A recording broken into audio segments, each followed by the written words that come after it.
America में USA United state of America में चुनाव संपन्न हो गया है, रिजल्ट भी आ गया है और आप जानते हैं कि कौन वहाँ पर नया राष्ट्रपति बनने वाला है।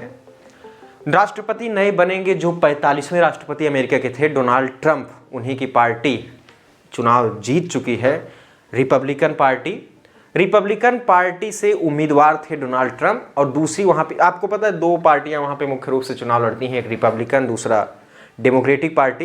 डेमोक्रेटिक पार्टी के अभी वर्तमान समय में राष्ट्रपति हैं जो बाइडेन, और इस समय जो उम्मीदवार थी वो कमला हैरिस डेमोक्रेटिक पार्टी से थी, लेकिन वो चुनाव हार चुकी हैं और रिपब्लिकन पार्टी की एक तरह से वहाँ पे सरकार बन जाएगी। अगर चुनाव की बात करें, इलेक्शन प्रक्रिया की बात करें अमेरिका की, बहुत ही टेढ़ापन आपको दिखाई देगा। मैं जल्द ही एक वीडियो आपके पास ज़रूर लेकर आऊँगा, इलेक्शन प्रक्रिया वहाँ की क्या है, कैसे भारत से अलग है, और कुछ चीज़ें वहाँ के चुनाव में आपको बहुत बचकानी सी लगेंगी। आपको लगेगा कि इतने प्रबुद्ध अमेरिका के लोग लेकिन इन चीज़ों को क्यों नहीं हटा रहे हैं। आप वहाँ की प्रक्रिया को देखकर ये समझेंगे कि कभी कभी तो ऐसा होता है कि जनता जिसके पक्ष में मत कर रही है वो न जीत कर जिसको कम मत हासिल है वो अमेरिका का राष्ट्रपति बन सकता है कुछ नियमों की वजह से। अब वो नियम कितना सही है कितना गलत इंडिया से भी कंपेयर कर सकते हैं, जबकि वहाँ के और यहाँ के चुनाव प्रक्रिया में काफ़ी अंतर है। हम लोग संसदीय प्रणाली करते हैं, वहाँ पे अध्यक्षीय प्रणाली है, तो वो सब चीज़ें हम लोग देखेंगे। और अमेरिका में चुनाव कब होना है, कब राष्ट्रपति वहाँ के शपथ लेंगे और कितने प्रकार से चुनाव, वहाँ पे भी 2 सदन हैं, आपको पता है, सीनेट होता है, हाउस ऑफ रिप्रेजेंटेटिव होता है। तो ये सब सारी चीज़ें हम वीडियो में समझेंगे।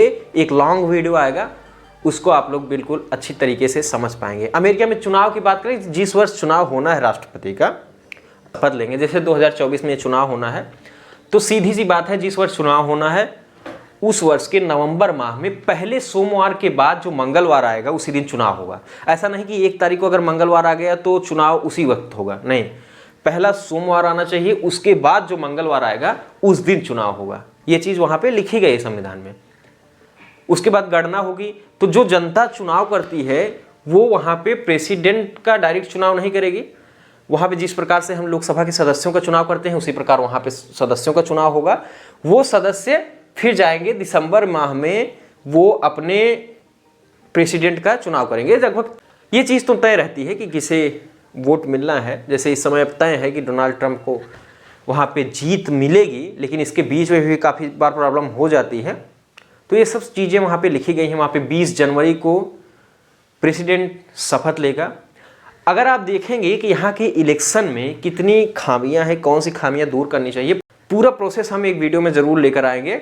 आप लोग उस पूरे वीडियो को देखकर समझ सकते हैं कि अमेरिका का और भारत का चुनाव किस प्रकार से भिन्न है और वहाँ पे किन चीज़ों को दूर करने की आवश्यकता है। वो सब चीज़ें हम लोग देखेंगे। तो नए राष्ट्रपति हमें 47वें राष्ट्रपति बनते हुए दिख रहे हैं, डोनाल्ड ट्रंप। और डोनाल्ड ट्रंप के आने से भारत पर क्या असर पड़ेगा, दुनिया पर क्या असर पड़ेगा। आपको पता है कि जो अमेरिका का राष्ट्रपति होता है वो 4 साल तो फिर अपने हिसाब से पूरी दुनिया को लेकर चलता है। किसी देश को धमकाएगा, किसी देश से प्यार से बात करेगा। तो अमेरिका के राष्ट्रपति की पावर बहुत ज़्यादा होती है, ये आपको पता ही है। तो अब 4 साल के लिए डोनाल्ड ट्रंप वहाँ के राष्ट्रपति हैं। अब उनके राष्ट्रपति बनने से भारत पर क्या असर होगा, पूरी दुनिया पर क्या असर होगा, उसको भी हम लोग समझेंगे उस वीडियो में। तो उस वीडियो को आप ज़रूर देखिएगा और हाँ, चैनल सब्सक्राइब ज़रूर कर लीजिए ताकि आपको जब वो वीडियो अपलोड हो तो आपको नोटिफिकेशन प्राप्त हो जाए, नहीं तो आपको वीडियो ढूंढना पड़ेगा।